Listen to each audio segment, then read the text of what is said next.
કેરી મહોત્સવ 2026નું જ્યારે આયોજન થઈ રહ્યું છે ત્યારે અમદાવાદ શહેરના અને શહેરીજનોને ઓર્ગેનિક સર્ટિફિકેશનનું એક બાબતે જાણવાની થોડીક તાલાવેલી હોય છે કે ઓર્ગેનિક સર્ટિફિકેશન શા માટે હોય છે. તો ઓર્ગેનિક સર્ટિફિકેશન માટે આપણું જે ભારત સરકારનું વાણિજ્ય મંત્રાલય છે એનો એક પ્રોટોકોલ છે NPOP, national programme on organic production. આ માટે સમગ્ર દેશમાં લગભગ 42 જેટલી સર્ટિફિકેશન બોડી જે હોય છે એ જે ખેડૂત હોય, વ્યક્તિગત ખેડૂત હોય અથવા ગ્રોવર્સ ગ્રુપ્સ હોય કે ખેડૂતોનો જૂથ હોય તો એના સર્ટિફિકેશનની કામગીરી કરે છે. સર્ટિફિકેશનની કામગીરીમાં ઓર્ગેનિકનો જે મુખ્ય મુદ્દો આવે છે ત્યારે આ જે ઓર્ગેનિક પ્રોડક્શન હોય છે એમાં કેમિકલ ફર્ટિલાઇઝર, પેસ્ટિસાઇડ અને GMO સિવાયના જે ઉપાયો છે આપણી પાસે એનો ઉપયોગ કરીને જે ખેતી પદ્ધતિ છે એ કરવામાં આવે છે.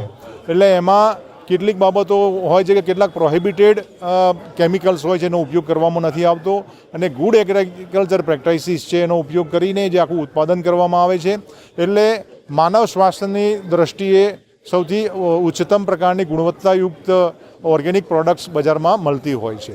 એટલે ઓર્ગેનિક સર્ટિફિકેશન એ એવી બાબત છે કે જે ખેડૂત જે ઉત્પાદન કરે છે સજીવ ખેતીનું અને જે શહેરમાં રહેલો જે ગ્રાહક છે એને એક જોડતી કડી છે અને એક વિશ્વાસ આપતું એક પ્રમાણપત્ર છે. એટલે જો દેશમાં જો વિતરણ માટેની જો વ્યવસ્થા કરવામાં આવે તો ભારત સરકારનો કૃષિ વિભાગ જે છે એની પાર્ટિસિપેટરી ગેરંટી સિસ્ટમ જે છે એના થકી આ આખું ફાર્મ ટુ ફોર્ક સુધીની જે આખી જે એની જર્ની છે એ જર્નીનો દરેકે દરેક તબક્કાનું આપણું ડોક્યુમેન્ટેશન થાય છે અને એ પ્રકારે ગ્રાહકને પોતે ચકાસણી કરી શકે કે ખરેખર આ પ્રોડક્ટ ઓર્ગેનિક છે કે સજીવ ખેતીની છે કે નેચરલ ફાર્મિંગની છે. તો એના માટેની એક વ્યવસ્થા છે. જ્યારે આપણા યુરોપિયન યુનિયન અને સ્વિટ્ઝરલેન્ડ અને ઓસ્ટ્રેલિયા સાથે આપણા MOU થયેલા છે એટલે આપણે જે NPOPની જે ગાઈડલાઇન છે એ ગાઈડલાઇનને ઇક્વિવેલન્સ છે. એટલે જે પ્રકારે આપણે અહીંયા NPOP પ્રોગ્રામ હેઠળ ઉત્પાદન કરીએ છીએ એને સરખામણી કરીને અને એ પ્રકારે એને સ્વીકારવામાં આવે છે.